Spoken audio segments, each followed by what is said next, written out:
Alhamdulillah saya menduduki jabatan eselon 3B itu dengan Rp0 sehingga saya harus bertanggung jawab dengan amanat yang telah diberikan oleh Pak Bupati kepada saya. Alhamdulillah Rp0. Selama belasan tahun ya, 12 sampai 13 tahun Sukwan, sangat susah sih, tapi alhamdulillah ada bantuan seperti Bosda. Pas adanya sekarang P3K benar-benar bersaing secara kompetensi gitu kan, segala kemampuan dikeluarkan. Dan alhamdulillah hasil dari jerih payah, kesabaran, keikhlasan selama Sukwan terbayarkan dengan lulusnya P3K sekarang. Terima kasih Pak Bupati karena telah membuka formasi yang banyak buat kami, khususnya guru yang sudah honor, yang sudah bekerja lama. Dan alhamdulillah dengan adanya program ini dan pembukaan formasi yang banyak, kami bisa lolos. Sangat berterima kasih telah memfasilitasi saya dan rekan-rekan saya yang sudah lama bekerja di instansi kesehatan. Pada saat saya masih non-ASN itu sangat disebut miris bisa gitu, karena gaji itu pas-pasan gitu, kadang bisa cukup untuk makan. Di Kabupaten Subang sangat lumayan banyak daripada kabupaten kota lain gitu, jumlah formasi untuk kesehatan itu sangat menunjang untuk kemajuan dari Subang Jawara ini, terutama di Jawara Raga itu gitu. Rp0 tuh emang benar-benar Rp0, dan kami alhamdulillahirobbilalamin sangat bersyukur, sangat berterima kasih gitu ya kepada Bapak Bupati Subang, yaitu Pak Haji Ruhimat, yang telah memberikan kesempatan dan mempermudah ya untuk kami. Sudah dibangunnya 3 puskesmas baru di Kabupaten Subang ini. Yang pertama itu Puskesmas Batangsari, kemudian Puskesmas Mandalawangi, dan Puskesmas Palasari. Jadi dengan bangunan yang mega, yang baru, yang sudah sesuai dengan Permenkes ya. Saat ini atau di tahun ini kami, beberapa teman non-ASN kami sekarang sudah menjadi P3K. Terima kasih kami sampaikan. Beliau berdua ini merakyat, sangat dekat dengan rakyat. Kemudian yang kedua, beliau ini sangat konsen dan perhatian sekali terhadap seluruh program-program kesehatan yang saya tahu. Kalau Bapak Bupati dari awal sudah jelas Pak ya, konsen sekali ke UMKM dan beliau sangat mensupport sekali. Mulai dari pertama arang, terus yang kedua untuk di bidang pertanian, di Talas ini juga beliau itu support Pak, seperti itu. Pak Haji Ruhimat tuh lebih cenderung seperti Bapak Pak. Kayak kalau kita anak ke Bapak seperti apa sih? Tetapi kebijakan yang sangat menyentuh sekali untuk pengumpulan zakat adanya Perbuk Subang yang nomor 25 itu. Yang pertama bahwa beliau sendiri memberikan teladan tadi yang disebutkan untuk berzakat secara langsung.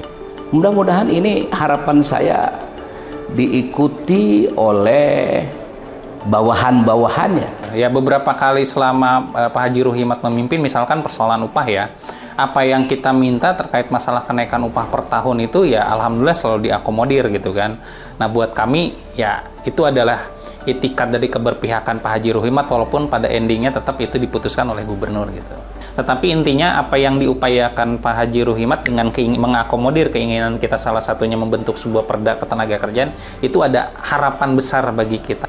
Ya sebenarnya kan bicara Subang Jawara ini bukan cuma hanya peran pemerintah kan ya, kalau saya lihat gitu kan, tapi bagaimana juga peran serta masyarakat juga ikut membantu program-program Jawara itu tadi ya. Alhamdulillah kalau untuk perusahaan kami ini sangatlah membantu kami ya. Jadi untuk misalkan ada perusahaan lain yang mau berinvestasi di Subang, dengan menempuh proses seperti ini tuh semuanya bisa berjalan lancar dan tidak ada sedikit pun pungli yang ada di Subang ini. Di antara 27 kabupaten kota, kita ini peringkat ke-6 gitu. Hanya tinggal 1,5 poin lagi menjadi daerah yang sangat inovatif. Saya rasa nggak mungkin kok tanpa ada dukungan pimpinan. Hanya dalam hal inovasi, Kang Jimat sama Kang Akur itu memiliki konsistensi yang sangat bagus untuk mendorong setiap OPD itu mampu menerjemahkan apa yang menjadi harapan dari masyarakat. Satu kalimat yang sampai hari ini saya ingat dari beliau adalah bantu rakyat Subang. Dan saya lihat bahwa beliau punya komitmen yang luar biasa. Bahkan saya melihat ada lompatan pemikiran dan komitmen dari beliau untuk memajukan BUMD.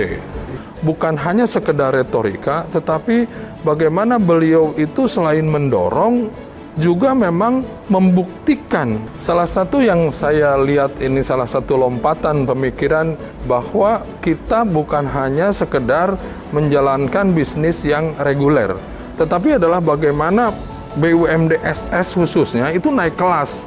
Yang salah satu diantaranya adalah bahwa kita harus punya keberanian untuk memiliki saham di jalan tol. Dan impact-nya ternyata luar biasa dari Subang Investment Summit ini. Ini menjadi ajang para investor untuk tahu lebih dalam tentang potensi investasi di Kabupaten Subang. Ini saya kira sudah tepat bagaimana kepala daerah dalam hal ini Kang Jimat menangkap momentum. Alhamdulillah Pak Haji Ruhimat bisa mengerti tentang kondisi pertanian di Subang secara menyeluruh, sehingga dari tahun ke tahun ada perbaikan. Kang Jimat itu perhatian terhadap pertanian cukup bagus, sehingga program-program yang dikolaborasikan dengan pemerintah pusat itu banyak di Subang gitu.